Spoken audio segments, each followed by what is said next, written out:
Greetings viewers, Eric the Car Guy here, also known as ETCG1 on this channel. If it is your birthday, I wish to wish you a very special happy birthday. Today's episode, well, we're going to talk a little bit about my redoing of the suspension of the Fairmont project.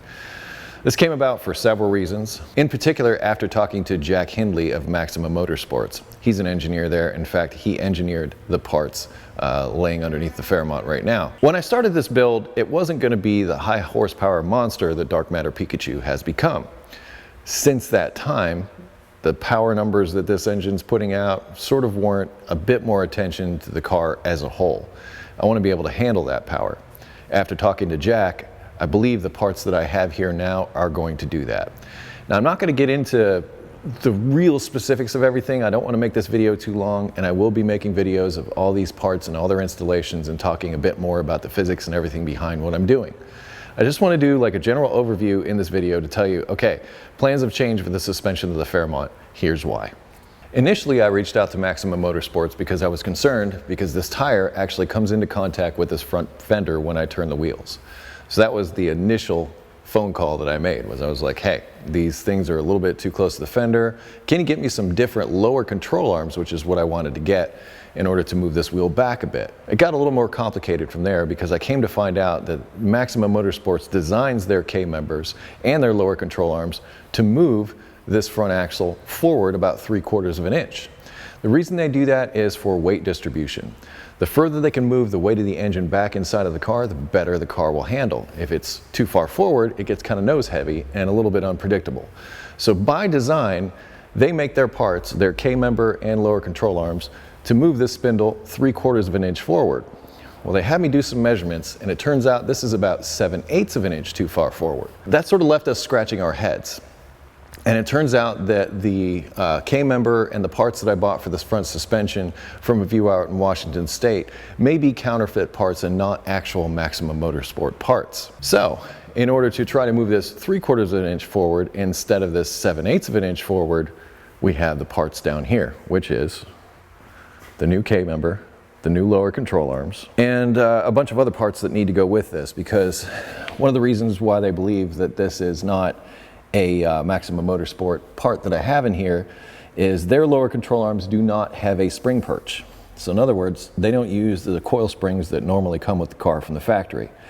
We have to switch over to coilovers. So instead of having a separate spring and a separate strut, it's going to be all self-contained like this.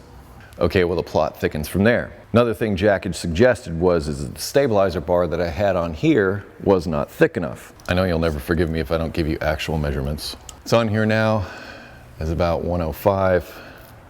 The one I'm going to put on is 113, so it's slightly thicker in diameter.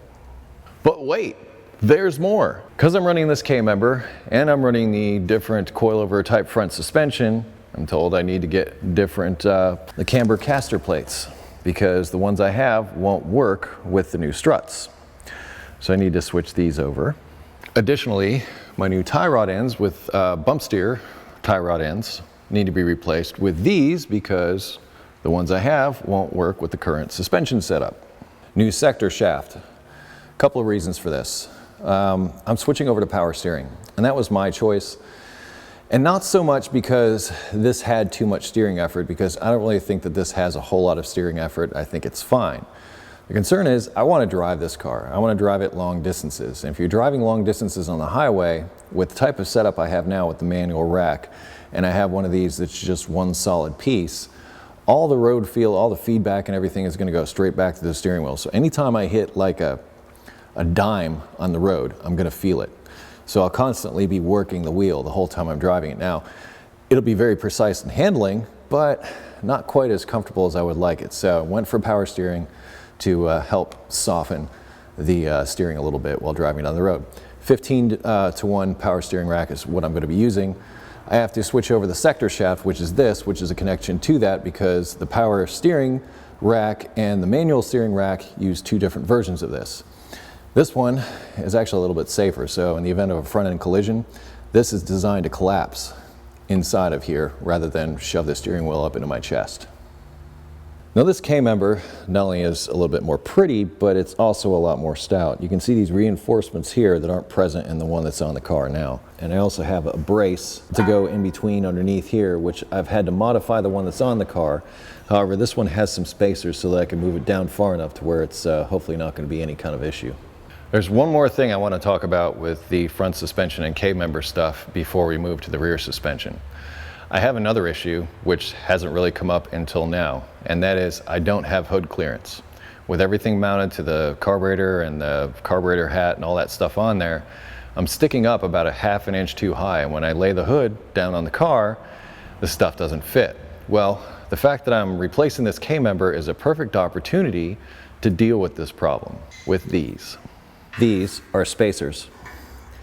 It K-member attachments to the body, and I know by the time you see this video, I will have done the K-member installation video. These are spacers that will drop this down about a ½ inch, and it's just about what I need in order to get the hood clearance I need. So I'm going to take this opportunity to not only solve the suspension problems, but also my hood clearance issues. Some of you may be wondering, how is adding these spacers to the K-member going to give me the hood clearance that I need? They're going to give me the hood clearance because this is what the engine mounts to. And if I'm mounting this a ½ inch lower, it stands to reason that the engine will also be mounted a ½ inch lower. The engine's going to live in here, by the way. And as long as I've got your attention here, you can see that there's two different slots, two different places to position the engine when you put it in the vehicle. This is really great. Now, right now, I have it mounted in the front. I'd love to mount it to the back, but because I'm running the turbo, I'm not going to be able to do that because the exhaust will come into contact with the steering rack.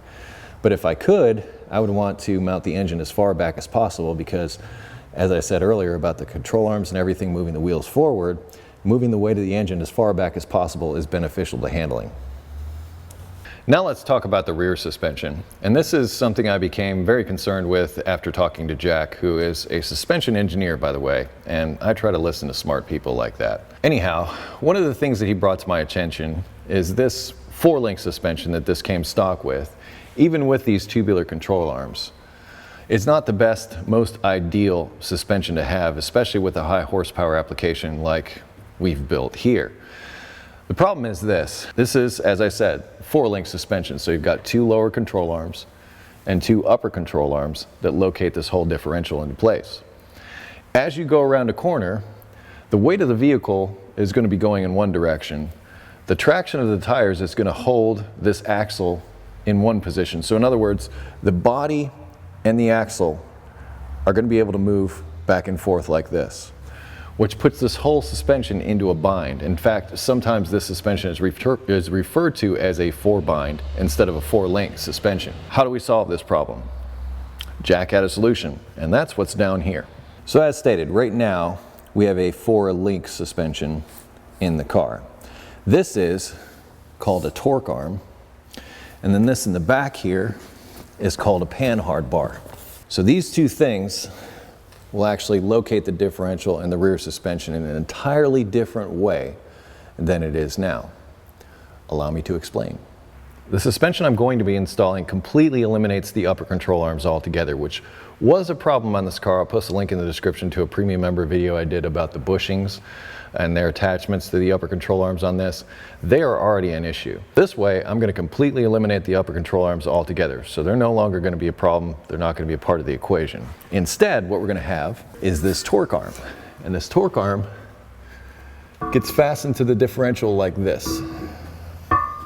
And no, it's not going to hang down like this when it's all fastened down. In fact, what's going to happen is it's going to be directly bolted to the differential like this and come up in this direction like so. The front part of this torque arm is actually going to be connected to this brace that's going to be fastened to the vehicle right here. So the only place that this rear suspension is going to be able to move back here is up and down like so.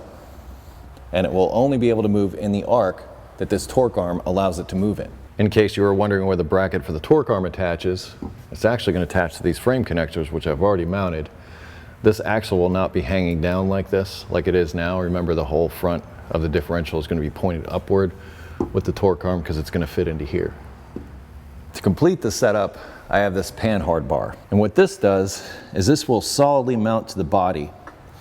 and connect via this arm to the differential. This is going to mount up in here just like this. So this will be the solid connection to the body. This bar comes across like this, and there's another bracket that will go on the back of the differential. So in essence, this will keep everything from going back and forth. Like I said before, the axle and these control arms, the way they're set up, allow the differential to move side to side. This is going to lock it into place, and it's not going to be able to move side to side like it is with this setup. The moving side to side is bad because, as it is now, it puts the entire suspension into a bind. Say, for instance, I'm going around a corner and I've got a lot of cornering force happening back here. This suspension is all sort of wound up, so to speak, and I hit the gas as I'm coming out of that corner. Well, what that's going to make the differential want to do is it's going to make it want to move forward. It'll want to walk up the ring gear. If it does that and there's too much going on back here, there's too many forces, I'll lose traction. And if I lose traction, I could spin around 180, I could go in a ditch. I lose control, basically. So that was my main concern, is I want to be able to handle the kind of power this car is putting out. These are the new lower control arms that I'll have, which will attach just like these do. So I'm still going to have lower control arms, but if you'll notice, there is an adjustable spring perch here, so I can adjust the ride height back here just like I can with the coilovers in the front. Jack also suggested that I go with these coil springs over the springs that I have because he likes the spring rate that these have over what I have in this car now.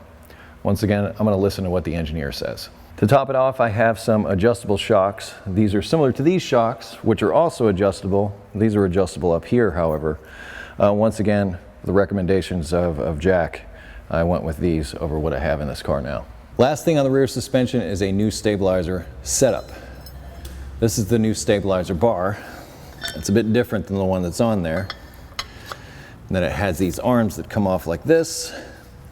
These brackets that I'm going to be welding to the body itself, and there'll be a connection between these two things. You'll notice these have several holes, which means they're adjustable. So I'll have a completely adjustable rear stabilizer setup back here. So just to give you an idea of how this is all going to fit together, these are the brackets that are going to be held on by U-bolts to the axle tube. Then there'll be a set of bushings that hold this on like this. I'll try to get my hand up through this labyrinth here. So it'll be on there like that, and then the bracket will be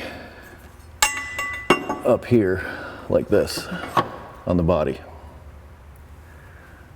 So Eric, what are you going to do with all the old parts once you take them off the Fairmont? Right here. What started out as a parts car is actually going to be a build on its own. And I'm not going to commit to say exactly when this is going to happen, but it just makes sense. I mean, I'll have all these leftover parts, the K-member, steering rack, all the stuff for the rear end, the rear differential, and entire suspension. I'm not going to throw all that stuff away. Also, I still have a transmission, a freshly rebuilt transmission that already fits in this car, and possibly an engine block that's usable, but even if it's not going to be all that difficult to find a small block 302 around somewhere and do a mild build on it and throw it in this car and drive it. Something I think that's very important to point out here. It's going to be a little bit before as you see the videos of the installation of all these parts and things like that. As you've already seen in the car, there are a lot of things that have been installed that you haven't seen videos on yet. In round numbers, the videos that you see now are about 3 months behind the actual build. Know that I'm working very hard to try to get these out as quickly as possible, but there's editing, scheduling, all kinds of things. Plus we have an entire engine series to get through and some other stuff. So it'll be a little bit before we get to this point, but rest assured, I'm working as hard as I can to get these videos to you as soon as possible. It sort of begs the question, why didn't I think of this sooner? Well, I didn't know, but I go through this trouble so that you don't have to. In essence, I'm saying, well, I'm not just building one car, I'm actually building 2 cars, because as I said, I'm going to take all these old parts and use them on the Mustang and turn that into something.